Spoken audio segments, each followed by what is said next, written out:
Hello and welcome back everyone on medical studies. जो आज का हमारा टॉपिक होने वाला है वो रहेगा गोइटर। ये एक बहुत ही इंटरेस्टिंग टॉपिक है कि गोइटर क्या होता है, क्या इसके सिम्टम्स होते हैं और कौन सी चीज़ की डेफिशिएंसी के कारण जो गोइटर होता है ये होता है। कंप्लीट एक्सप्लेनेशन है, पूरा वीडियो है, आप अच्छे से इसको एंड तक देखें, आपको सब कुछ गोइटर के बारे में इस वीडियो के बाद में समझ में आ जाएगा। अगर उससे पहले आपने चैनल को सब्सक्राइब नहीं किया है और बिना सब्सक्राइब करे हुए वीडियो देख रहे हैं तो पहले मैं रिक्वेस्ट करता हूँ कि आप चैनल को सब्सक्राइब कर दें और उसके बाद में पूरा वीडियो जो है वो कंटिन्यू वॉच करें। तो चलिए हमारा टॉपिक हम लेते हैं आज का, जो कि होने वाला है गोइटर के ऊपर।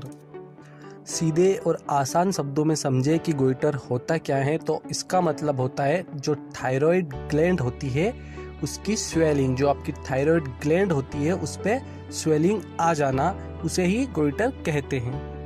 हमारा जो थायराइड ग्लैंड होता है वो हमारे गले के पास में होता है, जो कि नॉर्मली विजिबल नहीं होता है, बट अगर उसमें स्वेलिंग आने लग जाती है, वहाँ पर जो है स्वेलिंग होने लग जाती है उस एरिया पे हमारे गले के पास में, तो ऐसी कंडीशन में जो थायराइड ग्लैंड होती है उसकी स्वेलिंग होती है, जिसके कारण बाहर जो होती है वो स्वेलिंग दिखाई पड़ती है। ठीक है, आया समझ में। गोइटर में क्या होता है, जो थायराइड ग्लैंड होती है उस पर स्वेलिंग आ जाती है।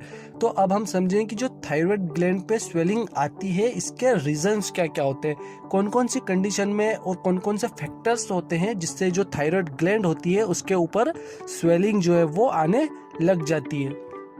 इसे समझने से पहले आपको पहले ये समझना पड़ेगा कि जो हमारा थायराइड है वो T3 और T4 नाम के कुछ हार्मोन्स जो है उनको बनाता है।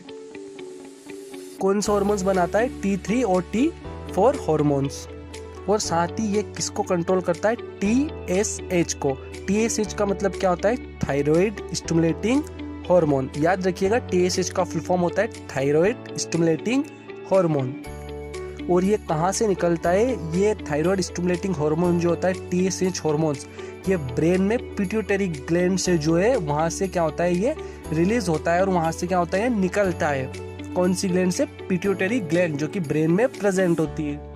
सो जो थायराइड के जो स्वेलिंग के जो रीजंस हो सकते हैं वो कौन कौन से रीजंस है, चलिए हम डिस्कस करते हैं। तो जो पहला रीजन है जिससे थायराइड की स्वेलिंग होती है वो होता है इंक्रीज्ड लेवल ऑफ TSH। जो थायराइड स्टिमुलेटिंग हार्मोन होती है उसकी लेवल अगर बढ़ जाती है तो उसके कारण क्या क्योज होता है, थायराइड जो होती है उसकी जब लेवल बढ़ जाती है TSH की, उसके कारण गोइटर क्योज हो सकता है।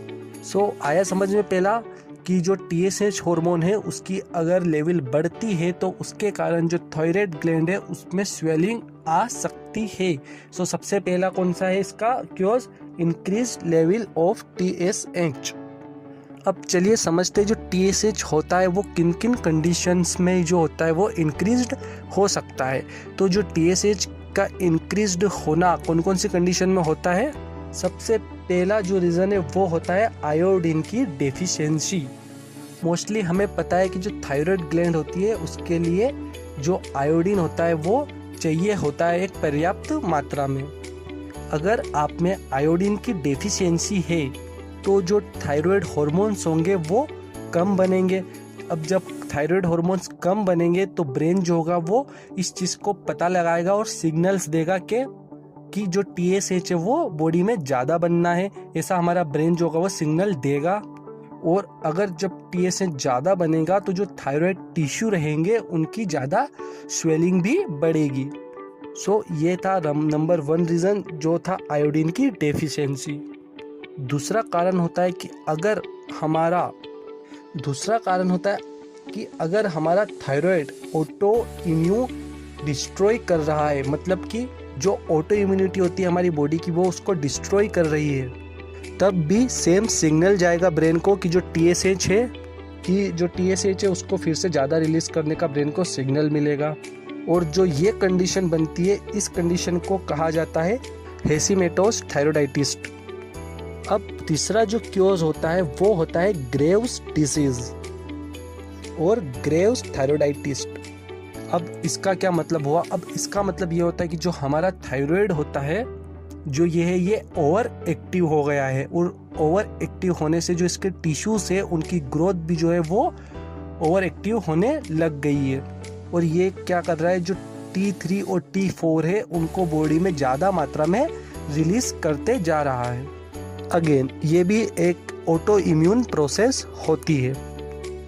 फोर्थ क्योज क्या होता है, एज इन्फ्लामेशन। जो थायराइड में इन्फ्लामेशन का पहला कारण होता है वो होता है वायरल इन्फेक्शन।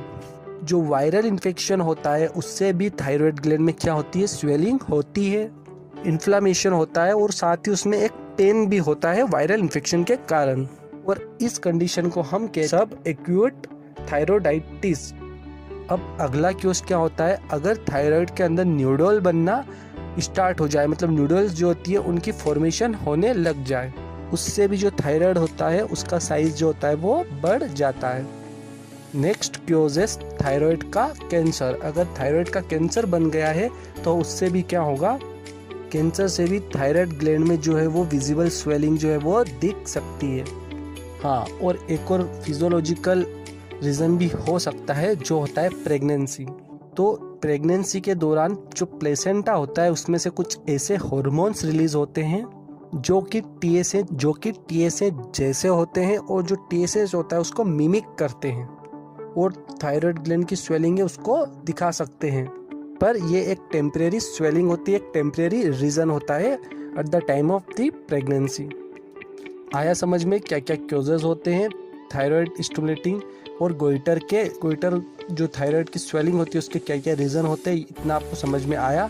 चलिए अब हम समझते हैं कि अब हम देखते हैं कि किस टाइप के जो टाइप्स होते हैं वो हो सकते हैं इस स्वेलिंग के।